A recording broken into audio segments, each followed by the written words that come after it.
What's up, guys? So in today's video, we're going to be taking a look at the Caldwell Claymore Clay Target Thrower. I have seen a ton of videos on this thing, and I am not going to lie, I have been super excited to get my hands on one of these. We're going to take it out of the box. I don't know if there's any assembly, to be honest with you, but then we are going to be heading to the range to test out the 12 gauge and throw some birds up in the air and see what we can do. So let's get this thing unboxed. We'll take a look at it, and then we'll head to the range and have some fun. So let me show you how to initially set this up. Basically, there's a strap right here. I'll put a picture on the screen. It's got a little notch on it connected to a tab. You're basically just going to undo that strap like that. You're going to unfold these legs. Then what you're going to do, there's a little spot right here between the legs. You're going to undo that, loosen it, until this plate goes vertical, and what that does is it allows the legs to fall down into their location. Then you take this plate, turn it back side to side, and tighten this back down. That's what's going to lock your legs into place. Then holding the leg, the lower portion and the head, we're going to go ahead and flip it up, because as you can see, this upper portion is not held in place by anything yet because the pin isn't in the location. So that's why you want to make sure you're holding that. Go ahead and rest that down like so. Now, if your safety pin is in the top right here, take it out. Mine is not, it was just dangling. So we're gonna go ahead and flip this back over. Now you can see there's a lot of slack in the spring right now. That's how it comes out of the box. There's a little lever right here. I'll take a picture and put it on your screen. You're gonna wanna just pull that back like so, and then you're going to take your arm and rotate it a full circle clockwise, and you're going to come back to this arm again, push that arm in again, and that'll allow the arm to go past that spot right there.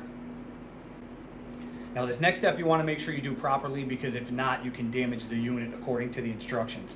Once you do that full rotation, there's two grooves on that lever that I showed you. I'll put a picture on the screen. What you want to do now is you want to make sure this back edge of the arm is in between those two grooves. So when you're looking at it, when you're looking at it from this angle, you want to make sure this back part of the throwing arm that has the two bolts on it is in between the two grooves on that lever. So again, the back part where the two, you can't miss the two bolts, they're the only two there, or the two nuts I should say, it's the back of the bolts. You want to make sure that edge is between those two grooves. Mine is perfectly centered, so I don't have to do anything further there. They say if it's not between those two grooves, they do say you can carefully bend the arm to make sure it's within that space. Once you do that, we're going to go ahead and push the arm release lever again, and we're going to go ahead and take the arm out until it's in the straightforward position. Again, you can see all the slack in the spring at this point. At this point, we're going to go ahead and tighten up and get rid of all that slack by turning this knob here, and you just want to tighten this until all that slack is out of there. I'm just going to go a little bit more. So you can see there's still some slack there. Okay, that's about where we want to stop. And then once you get to that point, it says you want to do another 5 complete turns. So we're going to do, there's half, there's 1, 2, 3, 4, and 5. 5 total turns. Now you can see that's kind of nice and snug there. All right, so you can see we have 2 pins here. They're labeled tilt lock pin and your safety pin. Once we have that tension set where we want it, we can go ahead and set this forward. And these marks right here, it has 5 different throwing angles. I'm just going to kind of pop it in one for right now just to get it set up. and you want to make sure that you have that pin pushed all the way in. Okay, it's I don't want to say it's easy to have it hanging out a little bit, but just make sure it's pushed all the way in to that ring. All right. Once it's locked in the proper tilt position where you want it, we can move on to the next step. So then we're going to take our magazine, and you can see one part of it has a cutout. That's going to go towards the front of the thrower. So we're just going to go ahead and pop the 4 legs down on here. If you do the front 2 legs first, these pegs are a little higher, so do those front 2 first, and then you can line up the rear and seat all 4 of them down just like that. Next, you want to make sure your operation knob is pointing to operate. So you can see operate right here and then service mode right here. Mine is already on operate right out of the box, so I don't have to do anything with it. If it is on service, all you do is pull it up, twist it to the operate, and then push it back down and make sure it's locked into place. Okay. If you can't turn it without lifting it, it's locked into place. All right, guys, at this point, we're ready to load it for the first time. I'm going to test it out right here real quick. Obviously, no clays are in it, and then we will head to the range and shoot some clays up in the air. Safety pin is out. You want to make sure that's done. And then there's also a yellow knob right here. Right now, if it's pushed up, it's in flurry mode, and we'll go over that once we get to the range. We're going to pull it down to go into manual mode. And again, I'll give you a little bit better look at that at the range. Now, for the first time, it says that we're going to have to push down. This is your loading pedal. For the first time, it says we're going to have to push it twice. So let's see what happens.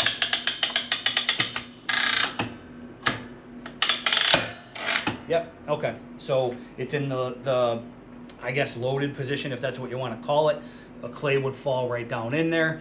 And if we push the lower pedal, it should fire. Oh, yeah.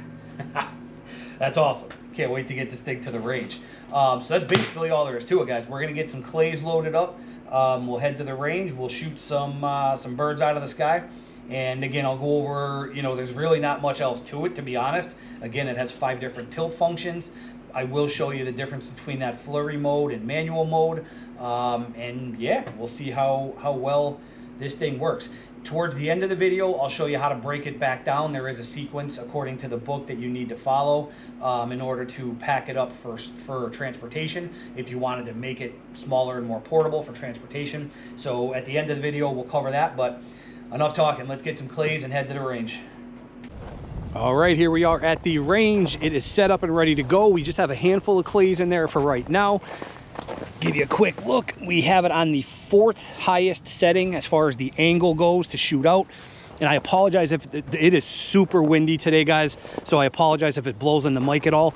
Let me just give you a quick look at what we'll be shooting. The G-Force Arms, the GF12AR, absolutely love. For such a inexpensive weapon, that shotgun is phenomenal. I love it. You can see we have a whole bunch of different type of ammo, everything from birdshot to buckshot and everything in between. And then here are the clays we're going to be shooting. Picked them up from Walmart. Got like 180 of them, pretty cheap, not bad a price at all. So enough talking. Let's get some birds in the air and see how this clay shooter performs.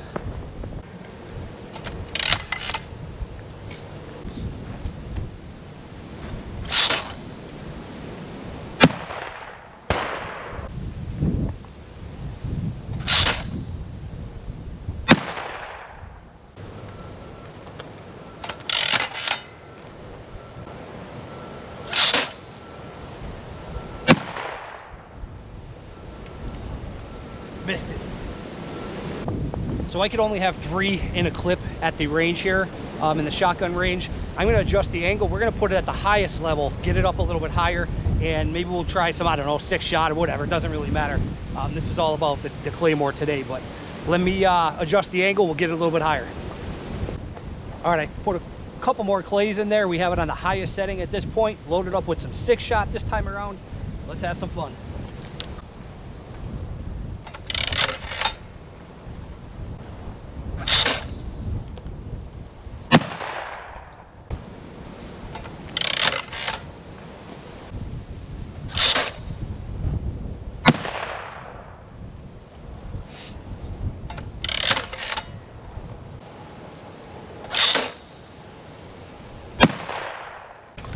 So I definitely think I like the highest setting.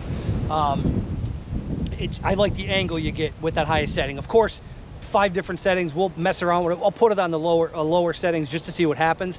But I definitely like that 5th or the highest setting in the angle that you get.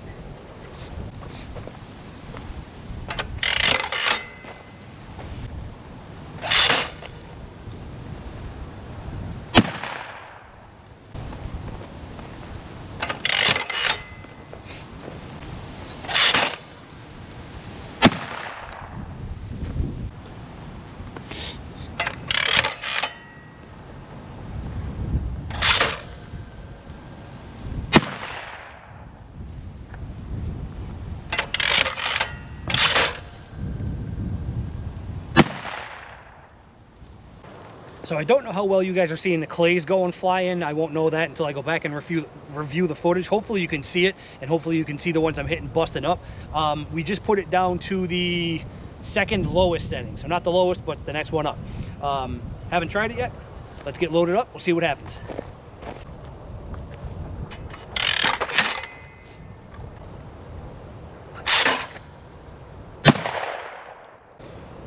That's actually not a bad angle either. I was expecting it to be much lower to the ground than that. I kind of like that as well.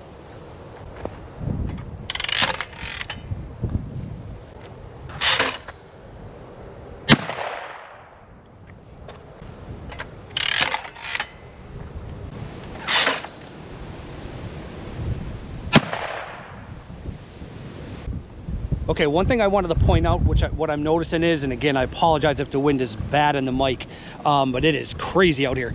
So you can see how I kind of have it angled that way. One thing I'm noticing is the clays do tend to come out and go left. Now obviously because of the spin, that doesn't totally surprise me, but especially on the higher settings. The lower setting wasn't as bad, but the higher settings, getting more air underneath it. It also could be because of the wind blowing in that direction for sure. Could definitely obviously have something to do with it, but just something to keep in mind. I'll do further testing on that. You know, obviously again, this is the first time we have it in the field, but it's just something I've noticed. I have it angled that way because the clays are going to the left. So just something I noticed. And the other thing too is that you can adjust this as far as how far it will throw by using loosening or tightening that main tension knob. Just so you know, I have mine. This is kind of a perfect setting for me. I love where it's at, so I'm going to keep it where it's at. But again, just wanted to note it. You can adjust the throwing distance by tightening or loosening that main tension spring. All right, so let me show you the flurry mode and what that does. I'm gonna get loaded up. We'll switch it into flurry mode just like I showed you, and you can kind of get a better idea for what this thing will do. Unfortunately, as I mentioned, we could only have 3 in the clip. I wish we could have more, but you'll get the gist of it and see what the flurry mode does. So basically what's gonna happen is it's not gonna stop and load one at a time. Every time I hit that pedal, it's just gonna fire a clay. Hit the pedal, fire a clay. You'll see what I mean.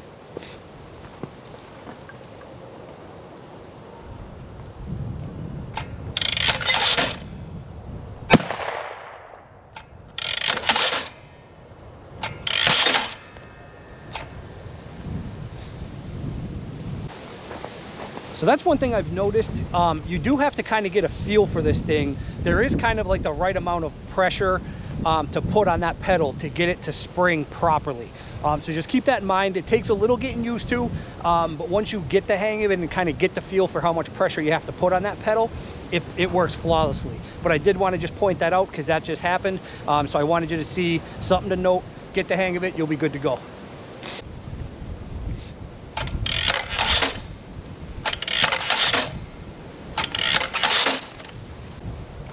So there you can see what I mean. You don't have to worry about hitting the fire pedal. You just cock it, it shoots. Cock it, it shoots. Cock it, it shoots. If you had a bunch of guys doing this, or again, if you were somewhere you could have more in the magazine other than 3, that could be pretty fun, especially if you have multiple guys, because somebody could just work the pedal and just keep shooting them as fast as they could step on that thing.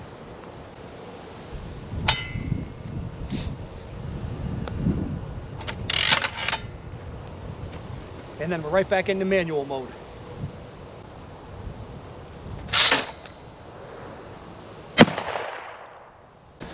All right, guys, let's go back to the house. We'll wrap this video up, get out of this wind, so hopefully you can hear me a little bit better, but this thing is awesome.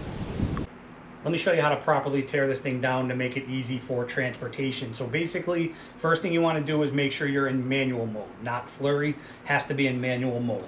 Go ahead and insert your safety pin. Make sure it's down all the way. You can hear it click into place. We're going to go ahead and charge. Get ready to shoot. At this point, you're going to turn your knob to the service mode. Stand out of the way, obviously. We're going to go ahead and pull the safety pin. And we're going to go ahead and fire it, and you'll see what happens. So you can see, instead of getting back into the ready position, the arm is just going to extend straight out there. Might be a little bit tilted depending on the tension that you have on it. Once it's released like that, go ahead and take your knob back to operate. We could then pop it over like so. And we're going to go ahead and undo our tension on the spring. Then we can swing our arm until it hits, always go clockwise, until it rests on the release arm right there. Now we can take the entire unit, supporting both sections, because as you can see, nothing's holding them together. So holding the upper portion and the legs, flip it upside down. And then we just basically release this knob here, turn that bar sideways, bring our rear legs up, re-secure that bar, take our strap, put it on our hook, and you're ready to go. So you can see it makes it a little bit more compact, and then I usually just grab it from one of the inside bars here. You can pick it up, carry it like that. I don't know the exact weight on it. It's got a little bit of weight to it, but it's not bad at all. I just carry it like that, and you're ready to rock. So makes it very easy to transport. So what are my final thoughts on this Caldwell Claymore clay shooter? Now, I've had it out a few more times since making the video. I held off on purpose just because I wanted to get a little more use on it, see if there was any glitches or anything wrong, or if it was just working flawlessly. Two things I'm going to mention. Actually, first off, I absolutely love this thing. If you're in the market, in my opinion, price-wise, I mean, there are so many more expensive options out there. You can go crazy if you wanted to, but price-wise, this thing is worth every penny. The two things that I've noticed, pretty much easily fixable. The first thing, I don't know if you saw in the video, but when you're pushing the pedal, it tends to, the whole unit tends to kind of slide a little bit. I don't know if it was because it was a little snowy, a little icy. I did have it on that, that shooting pad. That didn't have ice on it, so it was just kind of got a little bit annoying, because after every, I don't know, maybe 4 or 5, 6 times that I stepped on the loading pedal, I'd have to reposition the machine because it was sliding a little bit on that pad. Now, if you're in the dirt or grass or whatever, you're not going to have that problem. If you're shooting on anything hard like I did on that concrete pad, basically all I did to fix that was, the next time I went to the range, I brought wheel chocks with me. I literally just put 2 wheel chocks in front of the front 2 legs. Solve the problem. They don't get in the way because they're very low profile, low to the ground. I didn't have any more problems with that. The second thing is, and I think I mentioned this in the video if I remember correctly, the pressure that you have to load the clays with.